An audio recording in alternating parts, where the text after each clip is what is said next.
Welcome to hyper news. నేను Lakshmi. SC ఎస్టీలకు సంబంధించి 27 సంక్షేమ పథకాలను ఎత్తివేసిన వైఎస్ జగన్మోహన్ రెడ్డికి అంబేద్కర్ విగ్రహాన్ని ఆవిష్కరించే అర్హత లేదని గూడూరు మాజీ ఎమ్మెల్యే సునీల్ కుమార్ ఆరోపించారు. ఆదివారం తిరుపతి జిల్లా గూడూరు పట్టణంలోని తెలుగుదేశం పార్టీ కార్యాలయంలో ఆయన మీడియా సమావేశాన్ని నిర్వహించారు. గూడూరులోని టీడీపీ కార్యాలయంలో నిర్వహించిన మీడియా సమావేశంలో గూడూరు మాజీ ఎమ్మెల్యే సునీల్ కుమార్ మాట్లాడుతూ రాష్ట్ర రాజధాని అమరావతిలో 126 ఎకరాల విస్తీర్ణంలో 126 అడుగుల అంబేద్కర్ విగ్రహాన్ని సుమారు 400 కోట్ల రూపాయల నిధులతో అంబేద్కర్ స్మృతివనాన్ని ఏర్పాటు చేసేందుకు సంకల్పించిన వ్యక్తి మాజీ ముఖ్యమంత్రి చంద్రబాబు నాయుడు అంటూ వెల్లడించారు. అంబేద్కర్ స్మృతివనంలో అంబేద్కర్ విగ్రహంతో పాటు సుమారు 3000 మంది కూర్చునే విధంగా ఆడిటోరియం సమావేశం నిర్మాణానికి ఆనాటి తెలుగుదేశం ప్రభుత్వం చర్యలు చేపట్టిందని గుర్తు చేశారు.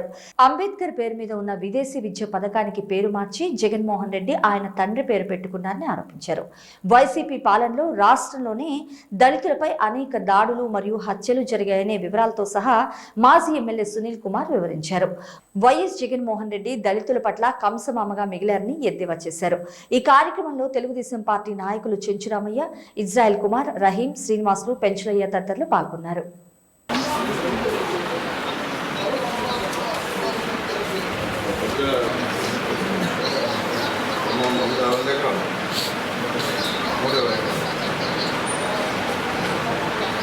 నమస్కారం. జగన్మోహన్ రెడ్డి గారు అంబేద్కర్ విగ్రహాన్ని పెట్టి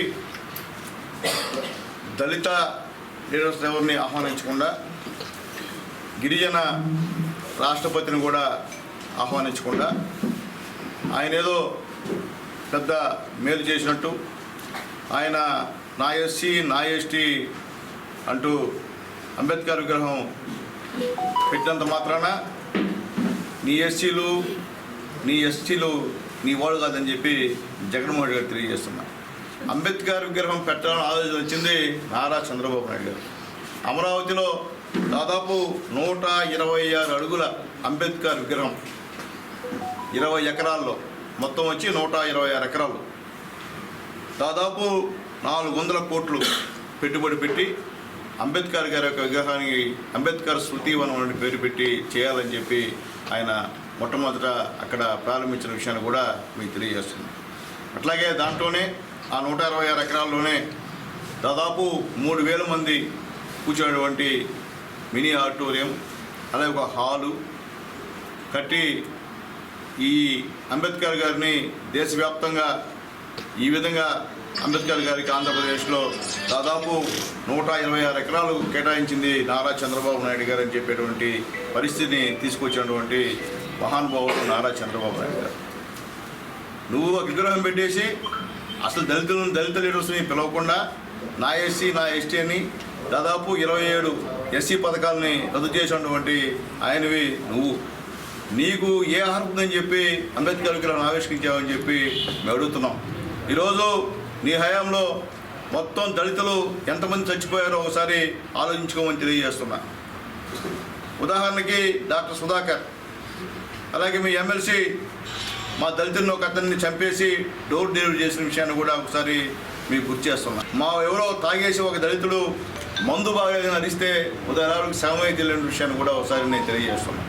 అలాగే డాక్టర్ సుధాకర్ గారిని 2 చేతులు వెనకాల విరిచి పిచ్చోడిని చేసి చంపేసిన విషయాన్ని కూడా ఒకసారి మీకు గుర్తు చేస్తున్నా.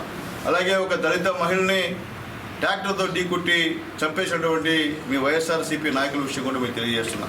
ఇప్పటి వరకు కూడా వీటిపైన విచారణ లేదు. పోలీస్ స్టేషన్లో నో కేసు, ఎందుకంటే వాళ్ళు వైఎస్ఆర్సీపీ నాయకులు కాబట్టి. ఇంతమంది దళితులను పొట్టన పెట్టుకున్నటువంటి మీరు అంబేద్కర్ విగ్రహానికి ఆవిష్కరించేది అర్హత లేదని చెప్పి మీకు తెలియజేస్తున్నా. మీ భజన పరులు, ఎస్సీ మంత్రులు, ఎస్సీ ఎమ్మెల్యేలు సిగ్గు లేకుండా అభినవ్ అంబేద్కర్ అంట. ఏమయ్యా, అంబేద్కర్కి నీకు తేడా ఉందంటే నక్కకి నాగులోకి తేడా.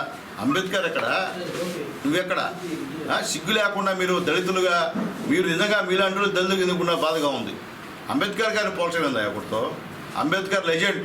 అంబేద్కర్కి ఎవరు సాటి లేరు. ఎవరైనా కావచ్చు ఈ యొక్క దేశంలో అంబేద్కర్ అంతే. ఆయన పెట్టుకుని అభినవ్ అంబేద్కర్ అంటారు. సిగ్గులేదా? మీకు కనిపెట్టేదా? 27 దళిత పథకాలని రద్దు చేసిన విషయం మీ నాయకుడు మీకు కనిపెట్టలేదని నేను దళిత ఎమ్మెల్యేని దళిత మంత్రులని అడుగుతున్నా అని చెప్పి నేను తెలియజేస్తున్నా. కాబట్టి నువ్వు అభినవ్ అంబేద్కర్ కాదు నాయన, నువ్వు అభినవ్ కంసమావం అని చెప్పి నేను తెలియజేస్తున్నా. అలాగే ఈ యొక్క 5 ఏళ్లలో ఆదాయం పెరగలేదు, ఉద్యోగాలు రాలేదు. అలాగే వైసీపీ ప్రభుత్వం వచ్చాక మొత్తం బాదుడు. అట్లాగే సంక్రాంతి కానుక కట్, క్రిస్మస్ కానుక కట్, రంజాన్ తోఫా కట్.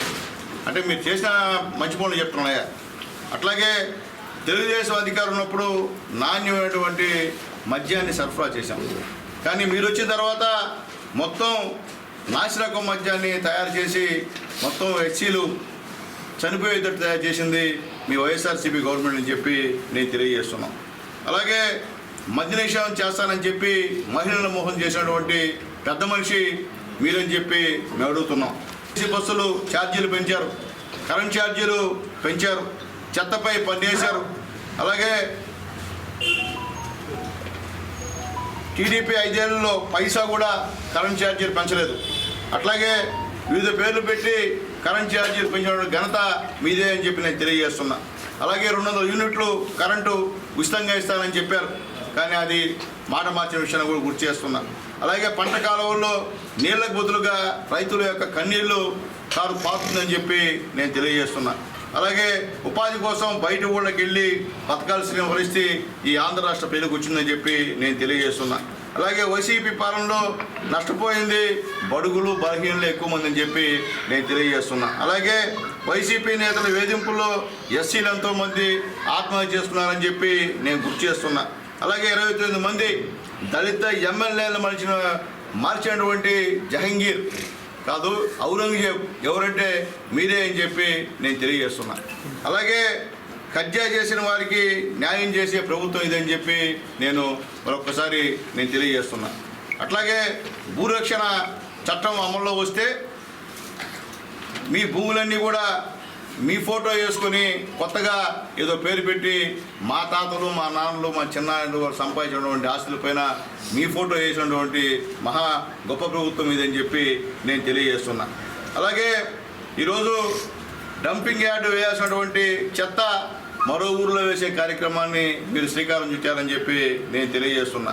చెల్లికి తల్లికి న్యాయం చేయలేని వారు ఇక మీరు ప్రజలకి ఏమి న్యాయం చేస్తారని చెప్పి నేను అడుగుతున్నా. అలాగే విలువ లేని వ్యక్తులు రాజకీయాలకి అనర్హులు, ఇలాంటి వాళ్ళు రాజకీయాలకి అనర్హులు. నీతి నిజాయితీతో రాజకీయం చేసే వ్యక్తులే ఈ రాష్ట్రానికి అవసరం అని చెప్పి తెలియజేస్తున్నా. అలాగే టీడీపీ వస్తే ఆర్టీసీ బస్సుల్లో ఉచిత ప్రయాణం ఆల్రెడీ బాబు గారు సూపర్ 6 అనౌన్స్ చేశాడు. అట్లాగే 5 ఏళ్లలో 20 లక్షల ఉద్యోగాలు నిరుద్యోగులకి ఇచ్చేటువంటి కార్యక్రమం చేపడతామని చెప్పి నేను తెలియజేస్తున్నా. అలాగే 80 రోజుల పాటు రాష్ట్ర భవిష్యత్తు కోసం యువత పనిచేయాలని చెప్పి మేము కోరుతున్నాం. అలాగే ప్రతి ఇంటికి మంచినీటికి కూడా ఇచ్చి మినరల్ వాటర్ ఇస్తామని చెప్పి మేము తెలియజేస్తున్నాం. అలాగే సంపదను సృష్టించి ఆ సంపదని పేదలకు పంచి వాళ్ళని గొప్పవాళ్ళు చేసే బాధ్యతని మా నాయకుడు నారా చంద్రబాబు నాయుడు గారు తీసుకుంటారని చెప్పి మేము తెలియజేస్తున్నాం. రాజధానుల పేరుతో 3 ముక్కలాట ఆడేటువంటి కార్యక్రమం చేస్తున్నారని చెప్పి మేము తెలియజేస్తున్నాం.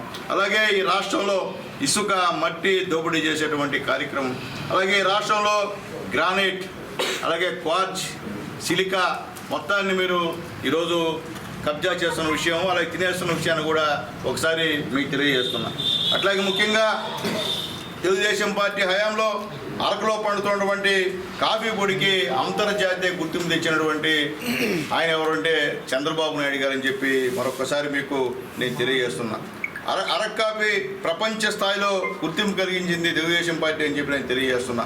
దావోస్లో కూడా అరకు కాఫీని ప్రమోట్ చేసినటువంటి వ్యక్తి నారా చంద్రబాబు నాయుడు గారు అని చెప్పి మీ అందరూ కూడా ఒకసారి నేను తెలియజేస్తున్నా. అట్లాగే ముఖ్యంగా డాక్టర్ బాబాసాహెబ్ అంబేద్కర్ విగ్రహాన్ని ఆవిష్కరించి ప్రజలకి సామాజిక న్యాయం చేశావని జగన్ చెప్తున్నాడు. నువ్వు నిజంగా సామాజిక న్యాయం చేసుంటే జీవో నెంబర్ 3ని ఎందుకు రద్దు చేశావో అని మేము అడుగుతున్నాం.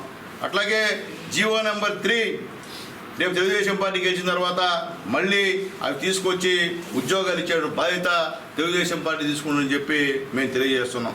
అవసరమైతే కోర్టుకి వెళ్ళినా సరే జీవో నెంబర్ 3ని సాధిస్తామని చెప్పి తెలుగుదేశం పార్టీ చెప్తుందని చెప్పి నేను తెలియజేస్తున్నాం. అలాగే ముఖ్యంగా పోలవరం ముంపునికి గురైనటువంటి 7 మండలాలకు టీడీపీ ప్రత్యేక జిల్లాను ఏర్పాటు చేసే కార్యక్రమం కూడా చేస్తామని చెప్పి మేము తెలియజేస్తున్నాం.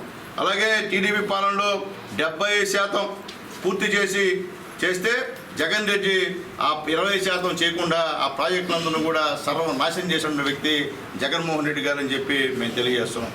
అలాగే తల్లికి వందనం ద్వారా టీడీపీ జనసేన ప్రభుత్వం కుటుంబంలో పాఠశాలలో ఎవరు చదువుతుంటే ఎంతమంది బిడ్డలు చదువుతుంటే అంతమంది బిడ్డలకి సంవత్సరానికి 15,000 రూపాయలు ఇచ్చే కార్యక్రమం చేపడుతుందని చెప్పి నేను తెలియజేస్తున్నా. ఇంటికి 3 గ్యాస్ సిలిండర్లు ఉచితంగా ఇస్తామని చెప్పి నేను తెలియజేస్తున్నా. అలాగే యువతకి 20 లక్షల ఉద్యోగాలు, నిరుద్యోగులకు ఉద్యోగం వచ్చేంత వరకు నెల 3,000 రూపాయలు యువకుల నిధి కింద ఇస్తామని చెప్పి తెలుగుదేశం పార్టీ అధినేత చంద్రబాబు నాయుడు గారు చెప్పిన విషయాన్ని కూడా మీకు గుర్తు చేస్తున్నా. అలాగే రక్షక నీటి పథకం ద్వారా శుద్ధి చేసి కుళాయిల్లో నీళ్లు ఇస్తామని చెప్పి తెలియజేస్తున్నాం. అలాగే పేదలని సంపన్నులు చేసే బాధ్యత తెలుగుదేశం పార్టీ తీసుకుంటుందని చెప్పి మేము తెలియజేస్తున్నాం. అట్లాగే ముఖ్యంగా ఈరోజు అధికారం వచ్చిన తర్వాత అంగన్వాడీ టీచర్స్ దాదాపు ఈరోజు 40 రోజు అనుకుంటా, 38 40 రోజు 41వ రోజు. ఈరోజు కూడా పాపం వాళ్ళు విధులకి పోకుండా వాళ్ళ సమస్యల పరిష్కారం కొరకు వీధిలో పోరాడుతున్న విషయాన్ని కూడా నేను తెలియజేస్తున్నా. ఈరోజు పేపర్లో చూసాం, వాళ్ళని తొలగించి వేరే వాళ్ళని నియమిస్తాడంట. ఎంత ధైర్యం ఆయన నీకు, ఎంత ధైర్యం చూద్దాం ఒకసారి నియమించి. అంటే నీ ఇష్టం అనుకున్నావంతా హిట్లర్లాగా నువ్వేం చెప్తే ఈ రాష్ట్రం చెల్లుబాటు అవుతుందా అనుకుంటున్నావు జగన్మోహన్ రెడ్డి గారు. అది జరగదు. అంగన్వాడీ చెల్లెళ్ళ కన్నీళ్లతో నీ ప్రభుత్వం తుడిచిపెట్టుకుని పోతుందని చెప్పి నేను తెలియజేస్తున్నా. ఖచ్చితంగా తెలుగుదేశం పార్టీ గవర్నమెంట్ వచ్చిన తర్వాత అంగన్వాడీ సంబంధించిన న్యాయమైన కోరికలన్నీ కూడా ఖచ్చితంగా తీరుస్తామని చెప్పి మేము తెలియజేస్తున్నాం. అట్లాగే పోలవరం పూర్తి చేసి జిల్లాకు సాగునీటి అందించేటువంటి బాధ్యతను కూడా తెలుగుదేశం పార్టీ తీసుకుందని చెప్పి నేను తెలియజేస్తున్నా. అలాగే ముఖ్యంగా టీడీపీ పాలనలో ఆక్వా రంగం దేశంలోనే అగ్రస్థానంలో ఉన్న విషయాన్ని కూడా ఒకసారి గుర్తు చేస్తున్నా. వైసీపీ ప్రభుత్వం వచ్చిన తర్వాత ఆక్వా రంగం మొత్తం కూడా మునిగిపోయేటువంటి కార్యక్రమం అని చెప్పి మునిగిపోయిందని చెప్పి నేను తెలియజేస్తున్నా. అలాగే నాసిరకం మద్యంతో ప్రజలు అనారోగ్యంతో నాశనం అవుతున్నారని చెప్పి నేను తెలియజేస్తున్నా. బీసీలకు ఏటా 15,000 కోట్లు ఖర్చు చేస్తామన్నారు, ఒక్క పైసా కూడా ఖర్చు చేసే పరిస్థితి అని చెప్పి నేను తెలియజేస్తున్నా. అలాగే ఒక్క జగన్ వచ్చాక టీడీపీలో రూపాయి కూడా, అంటే జగన్మోహన్ వచ్చిన తర్వాత ఒక్క రూపాయి కూడా ప్రజల యొక్క బాగు కోసం ఖర్చు పెట్టిన పరిస్థితి అని చెప్పి నేను తెలియజేస్తున్నా. మంది దళితులని చంపేసి, ఇంతమంది బీసీలను చంపేసి, ఇంతమంది మైనారిటీలను చంపేసి నువ్వు అంబేద్కర్ విగ్రహాన్ని ఆవిష్కరిస్తున్నావు అంటే నీ పక్కన ఉన్న దళితులు ఏ విధంగా నేను చప్పట్లతో నిన్ను పైకెత్తున్నారో అర్థం కాని పరిస్థితి అని చెప్పి నేను తెలియజేస్తున్నా. ఈరోజు దళితులను చంపేసింది మీరు, దళిత పథకాలను రద్దు చేసింది మీరు. దాదాపు 7,490 ఇన్నోవా కార్లు చంద్రబాబు నాయుడు గవర్నమెంట్ దళితులకు ఇచ్చాం. ఈరోజు మీరు ఆ పరిస్థితి లేదు. అలాగే ఎస్సీ కార్పొరేషన్ 4 లక్షల మంది ఉపయోగపడేటువంటి ఎస్సీ కార్పొరేషన్ని నిర్వీర్యం చేసినటువంటి పెద్ద మనిషి మీరు. దళితులను అన్యాయం చేసి దళితులను హత్య చేయించి డోర్ డెలివరీ ఇచ్చేటువంటి పెద్ద మనిషి మీరు. మీరా అంబేద్కర్ విగ్రహాన్ని ఆవిష్కరించేది, మీరా అభినవ్ అంబేద్కర్ అని చెప్పి నేను తెలియజేస్తున్నా. అందరూ ఎదురు చూస్తున్నారు. ఖచ్చితంగా ఎప్పుడెప్పుడు ఎలక్షన్ వస్తుందా, చంద్రబాబు నాయుడు గారికి ఓటేద్దామా, ముఖ్యమంత్రిగా చేసుకుందామా అని చెప్పి ప్రతి ఒక్కరు కూడా ఎదురు చూస్తున్నారని చెప్పి జగన్మోహన్ రెడ్డి గారు తెలియజేస్తూ, ఇకైనా సరే అభినవ్ అంబేద్కర్ అనే మాట దళితుల నాయకులు ఎవరు కూడా అంబేద్కర్ గారితో ఏ నాయకుడిని పోలిస్తే అది పాపం అని చెప్పి నేను తెలియజేస్తున్నా. ఎందువల్లంటే అది గతంలో ఏదైనా చేశాడంటే దళితులకి, గతంలో ఇందిరాగాంధీ, తర్వాత నందమూరి తారక రామారావు గారు ఎస్సీ సప్లాన్ పెట్టింది చంద్రబాబు నాయుడు గారు, రామారావు గారు. అట్లాగే దళిత్ తేజ అనే కార్యక్రమాన్ని ఒకటి పెట్టి దళిత వాడలకి అన్ని కులాల ఎమ్మెల్యేలని ఎంపీలని పంపించి రాత్రిపూట ఆ యొక్క హరిజన వాళ్ళు, అరుణత వాళ్ళు, ఎస్టీ కాలనీలో నిద్రింపు చేసినటువంటి వ్యక్తి నారా చంద్రబాబు నాయుడు గారికి తెలియజేస్తున్నారు. ఆయన దయ వల్ల ఈరోజు ప్రతి ఎస్టీ బీసీ కాలనీ కూడా సిమెంట్ రోడ్ల మహిమే అని చెప్పి నేను తెలియజేస్తున్నా. కాబట్టి దయచేసి జగన్మోహన్ రెడ్డి గారు, మీ పని అయిపోయింది. మీరు మారినా, మీ స్థానం మార్చినా, 175 మంది మార్చినా మీరైతే గెలిచే సమస్య లేదు. మీ వైఎస్ఆర్సీపీ పార్టీ భూమిలో తువ్వి మట్టేసి కప్పేసే పరిస్థితి అని చెప్పి నేను తెలియజేస్తున్నాను. సింహాపూర్ రెడ్డి సంక్షేమ సంఘం నిర్వహిస్తున్న సంక్షేమ కార్యక్రమాలకు మా వంతు సహకారం ఎల్లవేళ్లా ఉంటుందని డాక్టర్ జనార్దన్ రెడ్డి వెల్లడించారు. తిరుపతి జిల్లా గూడూరు పట్టణంలోని డిఎన్ఆర్ కమ్యూనిటీ హాల్లో సింహాపూరి రెడ్డి సంక్షేమ సంఘ ఆధ్వర్యంలో డాక్టర్ సిఆర్ రెడ్డి ఆసరా కార్యక్రమాన్ని నిర్వహించారు. గూడూరు పట్టణానికి చెందిన డాక్టర్ సిఆర్ రెడ్డి కుటుంబ సభ్యులు సింహపురి సంక్షేమ సంఘ ఆధ్వర్యంలో ప్రతి నెల ఎంపిక చేసిన పేదలకు నిత్యావసర సరుకుల పంపిణీ కార్యక్రమాన్ని డాక్టర్ సిఆర్ రెడ్డి ఆసరా పథకం ద్వారా నిర్వహిస్తున్నారు. ఈ కార్యక్రమంలో ఆదివారం నిర్వహించిన డాక్టర్ సిఆర్ రెడ్డి ఆసరా పథకం పేదలకు నిత్యావసర సరుకుల పంపిణీ కార్యక్రమంలో పాల్గొన్న డాక్టర్ జనార్దన్ రెడ్డి మాట్లాడుతూ సంక్షేమ సంఘం ఆధ్వర్యంలో నిర్వహిస్తున్న సేవా కార్యక్రమాలకు తాము అండగా నిలుస్తామని ప్రకటించారు. ఈ కార్యక్రమంలో సింహపురి రెడ్డి సంక్షేమ సంఘ సభ్యులు తదితరులు పాల్గొన్నారు.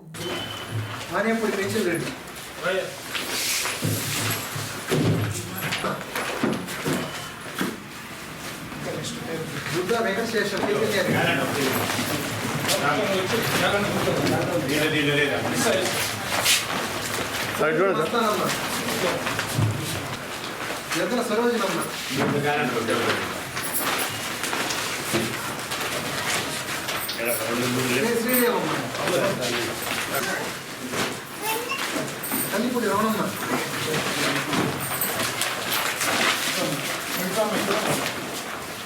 చూడమ్మా చంద్రారెడ్డి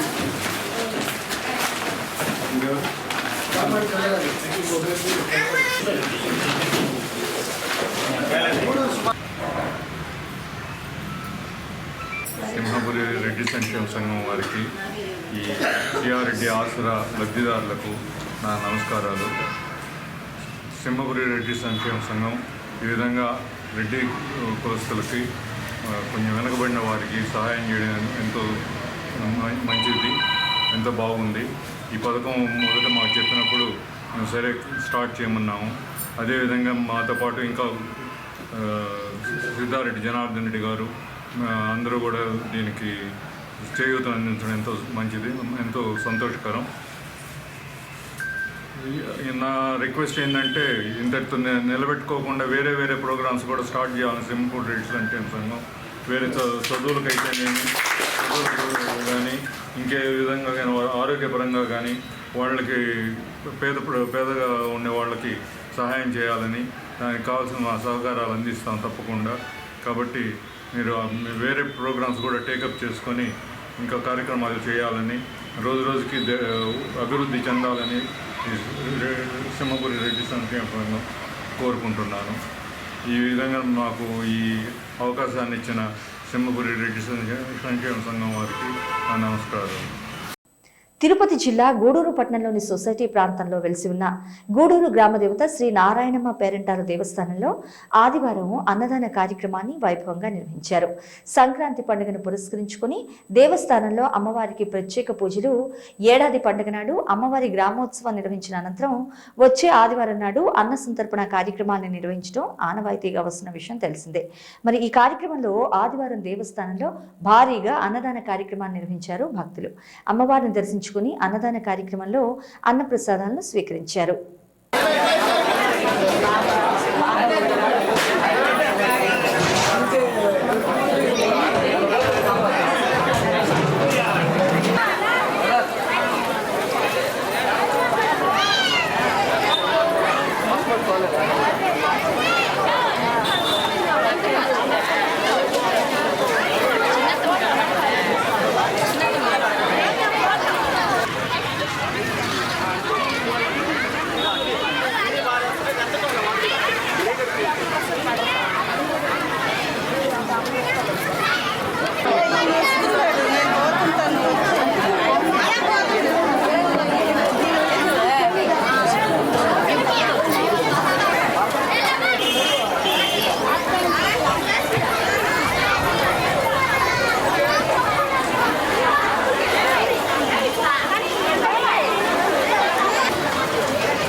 డబ్బులు మొత్తం కుబాన్ గడిచానండి. నా డబ్బులు వరకు వడకాడు ఉన్నాయంట. ట్యాంకులు చూపిస్తున్నాను. నగర 5 ఉన్నాయి కదా, ఇచ్చేస్తాను. కొంచెం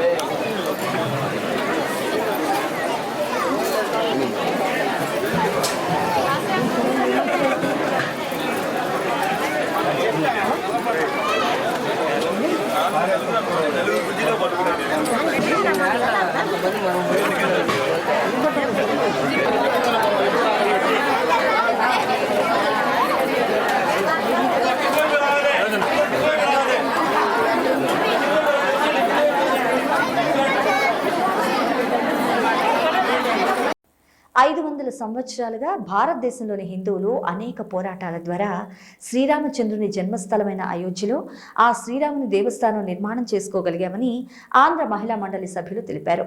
ఆదివారం తిరుపతి జిల్లా గూడూరు పట్టణంలోని ఆంధ్ర మహిళా మండలికి చెందిన స్థలంలో ఆంధ్ర మహిళా మండలి మరియు ఇన్నర్ సభ్యులు శ్రీరామునికి ప్రత్యేక పూజలు నిర్వహించారు. రామ మందిర నిర్మాణం పూర్తయిన సందర్భంగా మరియు బాలరాముని విగ్రహ ప్రతిష్టాపన శుభ సందర్భంగా గూడూరు పట్టణంలోని ఆంధ్ర మహిళా మండలికి చెందిన స్థలంలో శ్రీరాముని చిత్రపటానికి ఆంధ్ర మహిళా మండలి సభ్యులు ప్రత్యేక పూజలు నిర్వహించారు. ఈ సందర్భంగా ఆంధ్ర మహిళా మండలి సభ్యులు మాట్లాడుతూ అయోధ్యలో రామ మందిర నిర్మాణం జరగటం దేశంలోని హిందువులందరికీ ఆనందంగా ఉంటుందని తెలిపారు.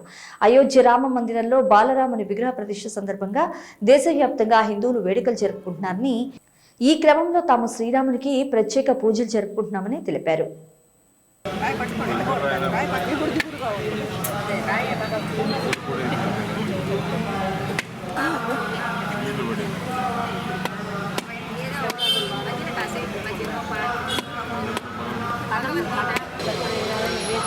మంగళం కౌసలేంద్రాయ మహనీయ గుణాత్మని చక్రవర్తి సార్వభౌమాయ మంగళం మంగళం మహనీయ గుణాత్మని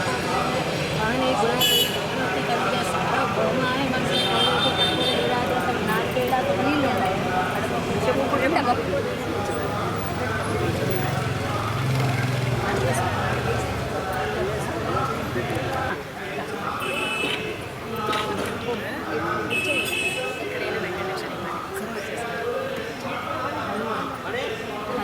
అదే అనుమానం అదే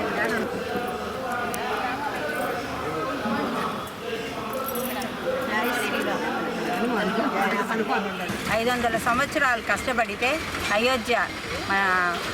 మనకు అయోధ్యలో ఉండేటువంటి రామ మందిరము మనకు రావడం జరిగింది. దాన్ని పురస్కరించుకొని ఈరోజు గత సంవత్సరం నుంచి అయోధ్యను కట్టడం మొదలైంది. రాముల వారిని నిన్న చిన్న రాముల వారి గుడిలోకి ప్రవేశించారు. ప్రాణ ప్రతిష్ఠ 22వ తారీఖున జరుగుతుంది. దాని సందర్భంగా అన్ని దగ్గరలా ఈ వేడుకలు చేసుకుంటున్నారు శ్రీరాముని తలుచుకుంటూ. దాంట్లో భాగంగానే ఆంధ్ర మహిళా మండలి మాకు స్థలం కూడా శాంక్షన్ అయిన సందర్భంగాను మొదటి కార్యం మంచి కార్యం చేయాలనే తలంపుతోనూ మేము ఈరోజు రాముల వారి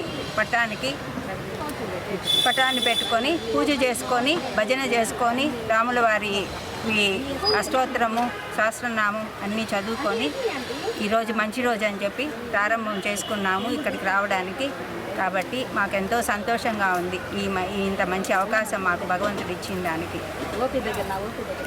భారత రాజ్యాంగ నిర్మాత డాక్టర్ బిఆర్ అంబేద్కర్ అతిపెద్ద విగ్రహాన్ని ముఖ్యమంత్రి జగన్మోహన్ రెడ్డి విజయవాడలో ఏర్పాటు చేసి రాష్ట్రాన్ని మరింత గుర్తింపు తీసుకొచ్చారని వైసీపీ పార్టీ తిరుపతి జిల్లా అధ్యక్షులు నేదురుమల్లి రామ్ కుమార్ రెడ్డి వెల్లడించారు. గూడూరు పట్టణంలోని సనత్ నగర్లో ఉన్న ఎమ్మెల్సీ మరియు నియోజకవర్గ కన్వీనర్ మేరిగ మురళి నివాసానికి వైసీపీ పార్టీ తిరుపతి జిల్లా అధ్యక్షులు నేదురుమల్లి రామ్ కుమార్ రెడ్డి విచ్చేశారు. గూడూరు పట్టణంలోని సనత్ నగర్లో ఉన్న ఎమ్మెల్సీ నివాసంలో జరిగిన మీడియా సమావేశంలో వైసీపీ పార్టీ తిరుపతి జిల్లా అధ్యక్షులు నేదురుమల్లి రామ్ కుమార్ రెడ్డి మాట్లాడుతూ ఆంధ్ర రాష్ట్రం అప్పుల రాష్ట్రంగా మారిపోయిందని ప్రతిపక్ష నాయకులు తీవ్రంగా విమర్శిస్తున్నారని, అయితే వాళ్ళ మేనిఫెస్టోలో ఇప్పటికన్నా ఎక్కువ సంక్షేమ పథకాలు అందిస్తామని చెబుతున్నారని తెలిపారు. వైఎస్ఆర్ కాంగ్రెస్ పార్టీ ఎవరితోనో పొత్తులు పెట్టుకోదని ఒంటరిగానే పోటీ చేస్తుందని, మరి రాబోయే ఎన్నికల్లో వైసీపీ పార్టీ విజయానికి అందరం కలిసికట్టుగా పనిచేస్తామని వెల్లడించారు. మీడియా సమావేశంలో ఎమ్మెల్సీ మేరిగ మురళి, స్వచ్ఛ ఆంధ్ర కార్పొరేషన్ చైర్పర్సన్ దేవసేనమ్మ, నాయకులు ధనుంజయ రెడ్డి, బొమ్మిడి శ్రీనివాసులు, మీరారెడ్డి, నాగులు, మల్లు విజయ్ కుమార్ రెడ్డి, సంపత్ కుమార్ రెడ్డి, శ్రీనివాసులు రెడ్డి, బతిని విజయ్ కుమార్ తదితరులు పాల్గొన్నారు. దేశం గర్వించే విధంగా ఆంధ్ర రాష్ట్రంలో ప్రతిష్టాత్మకంగా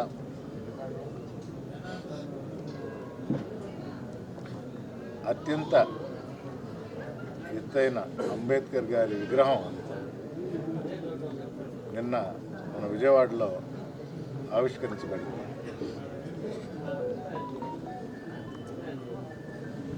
గత ప్రభుత్వంలో ఇలాంటి స్మృతివనం అని పేరు చెప్పి అంబేద్కర్ గారి విగ్రహం ప్రతిష్ఠిస్తామని చెప్పిన తెలుగుదేశం ప్రభుత్వం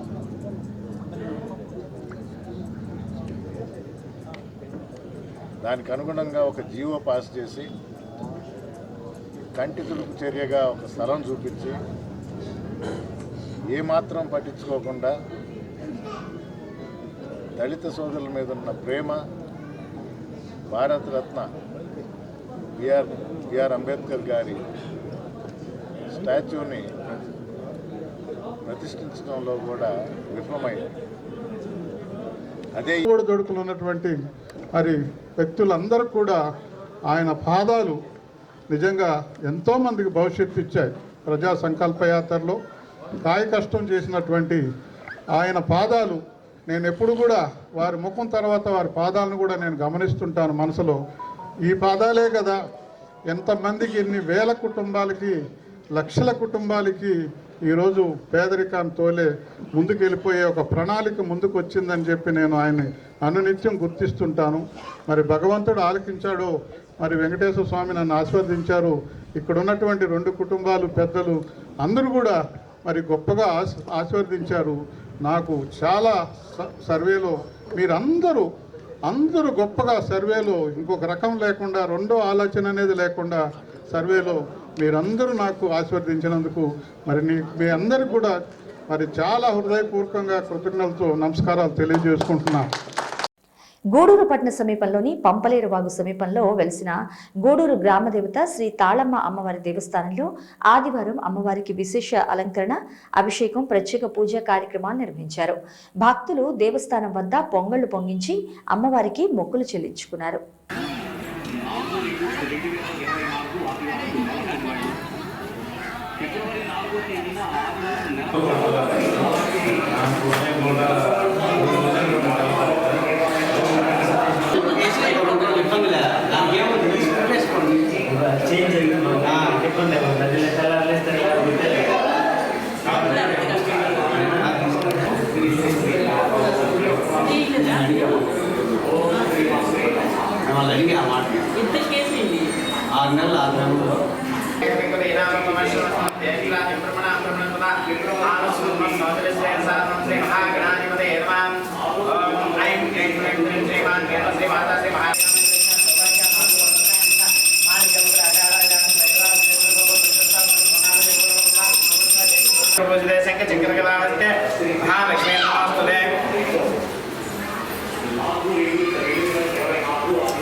చిల్లకూరు మండలం కలవకొండ గ్రామ సమీపంలో టిప్పర్ స్కూటీని ఢీకొన్న దుర్ఘటనలో స్కూటరిస్ట్ శ్రీనివాసులు అక్కడికక్కడే దుర్మరణం పాలయ్యారు.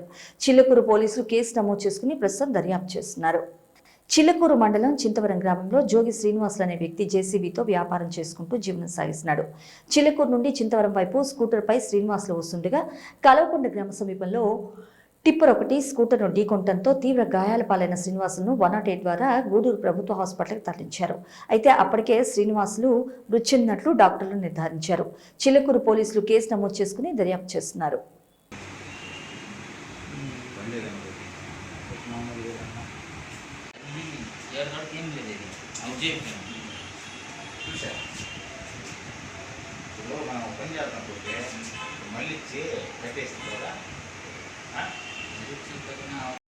ఇవి హైపర్ న్యూస్ అప్డేట్స్. ఎప్పటికప్పుడు తాజా సమాచారం కోసం చూస్తూనే ఉండండి హైపర్ న్యూస్.